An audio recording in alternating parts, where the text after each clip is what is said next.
Hello students, today we shall start with the primary function of banks. We are discussing about the functions of banks. The functions of banks are mainly of two types. One is the primary function and second one is the secondary function. So the primary functions of the bank are accepting of a deposit and granting the loans and advances. So in our last lecture we have discussed regarding the accepting of the deposit.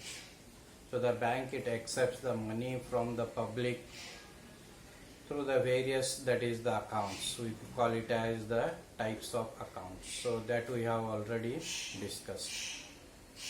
So once again I will repeat, we are discussing about the business services. In that the first one is the banking. So as regarding the bank is concerned, bank means it is a financial institution which accepts the money for the purpose of lending to the public. So that institution we call it as the bank. Bank, it is a financial institution which accepts the money and lends the loans and advances to the needy person, and if any surplus is left, then the investment of the surplus is done. So that we call it as the bank. Even we have also discussed the definition of the Indian Banking Regulation Act of 1949. So according to the act, bank means any company which transacts the business of banking in India is called as the banks. Or then banking means that is accepting for the purpose of lending or investment of money from the public, the money which is received from the public, and repayable on demand or repayable by check, draft, or otherwise any other means. So that we call it as the banking.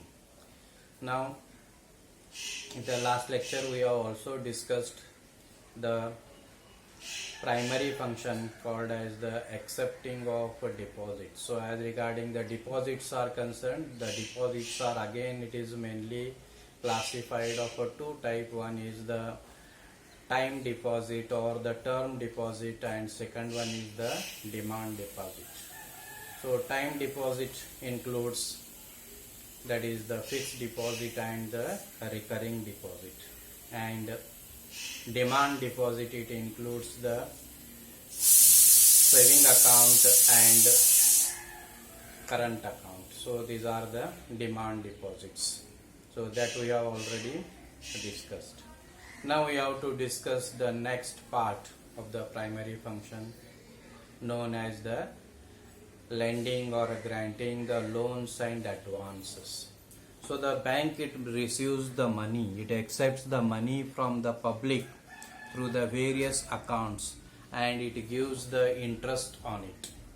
And whatever the money which is received, the bank, it won't keep with themselves, but such money is given to the needy person at the higher rate of interest, at a higher rate of interest, and the difference in between the two is the profits of the bank.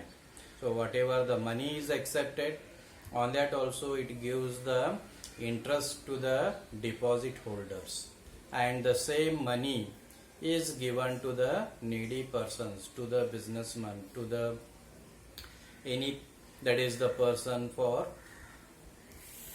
any such a reason, for the business purpose or even for non-business purpose, or even for purchasing the consumer durable goods, or even to meet the social needs, even such, that is the money is given for the other purpose, like for personal purpose. So the when the loans or such money is given to such a needy persons, it is given at a higher interest, and the difference in between the two is the profit of the bank. So now we shall discuss regarding the granting the loans and advances. So as regarding the granting the loans and advances, it includes the first one is the granting the loans, giving the loans, and second one is the advances. So the advances are of a different type. The advances are, that is, cash credit, giving the amount by way of a cash credit or by way of a demand draft or by way of a discounting of the bill.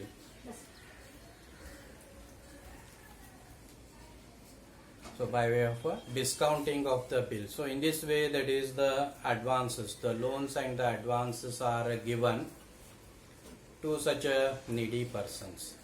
Now we shall discuss one by one all this. The first one is the loans. So as regarding the loans are concerned, the loans are given for a longer period of a time. The loans are generally given for a longer period of a time, and interest charge is also more.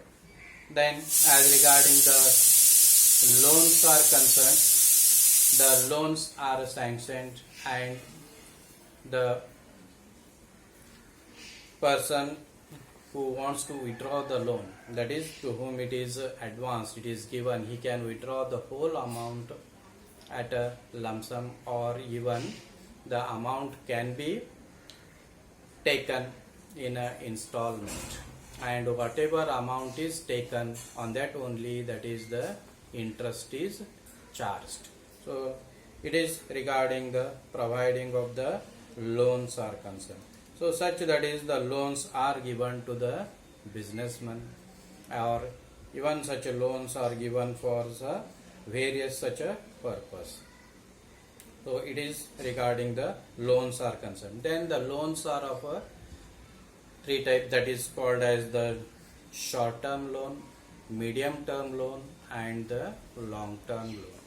The short term loans are generally of a less than 1 year, they are called as the short term loan, and generally such loans are given to meet the expenses of a day-to-day requirement.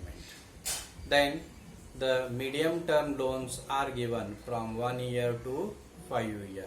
So in order to meet the working capital requirement, or even for such a long term capital requirement, so such, that is, the medium term loan is given, and long term loan is given, the loan which is given for more than 5 years period, that is called as the long term loan period, and it is given for the purpose of satisfying the long term requirement, that is the to do the capital investment, so capital expenditure. So for that purpose, such a long term loans are being provided.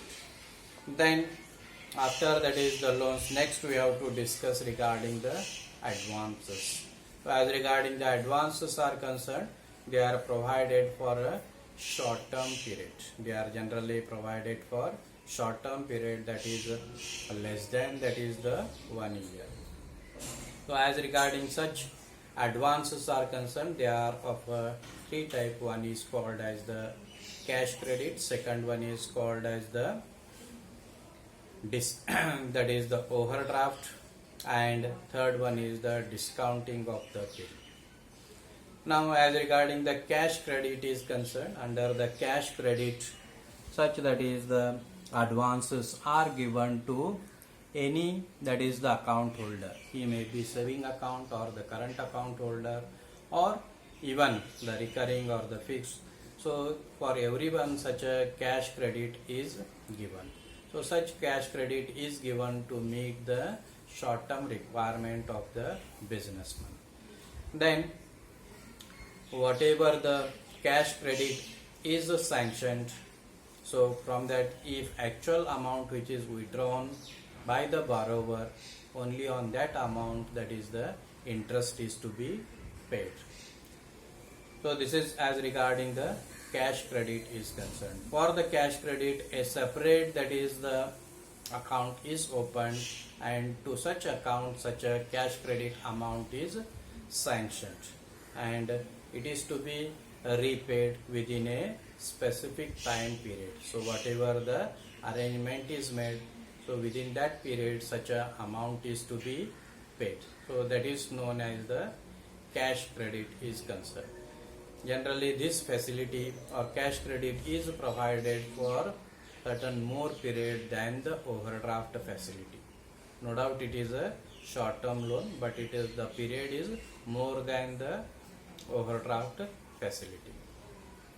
Then we shall discuss the one more type of advance called as the overdraft facility. So overdraft, it is also a advance which is given to the businessman. So such, that is the overdraft facility is provided only to the current account holder. It is provided only to the current account holder. No separate, that is the account is required to open. To the current account itself such amount is being transferred, and the customer, that is the borrower, he has to repay the amount within a stipulated time period. The time period may be, that is up to 60 days or 90 days. So such period generally the overdraft facility is provided, and the actual amount which is used by the borrower, to that extent he has to pay the interest on it. So it is the overdraft facility which is available only to the current account holder. But for that, the current account holder, he has to make a prior arrangement with the banker, and then only such a facility is provided. So it is the another way of giving the advance. Then next one is the discounting of a bill. So as regarding the discounting of the bill is concerned, the bank can also discount the bill. That is the bill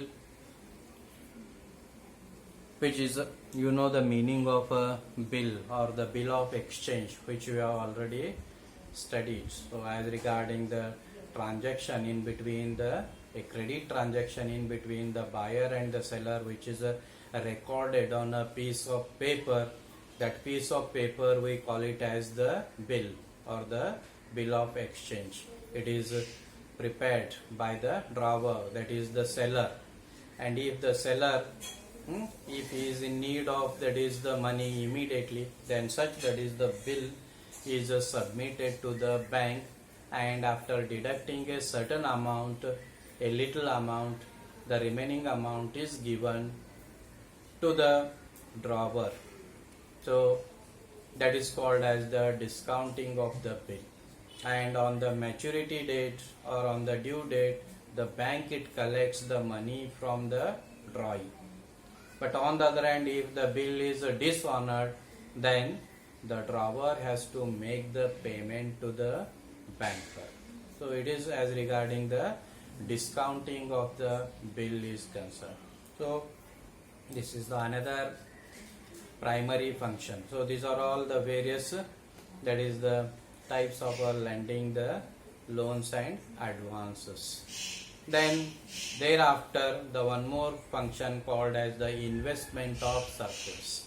So whatever the money is received in the form of various deposits, then out of that the certain percentage is given, it is lended to the needy persons, to the businessman, or to any other, that is the persons, and if any amount which is left, then such surplus amount is invested into the any profitable, that is the companies, or in, that is the government project or the bonds, etc., and the interest on it can be obtained. So this is the another function called as the investment of, that is the surplus. So we have discussed the primary function of a bank. So in the next lecture we shall discuss the secondary function, that is the agency function and the utility function.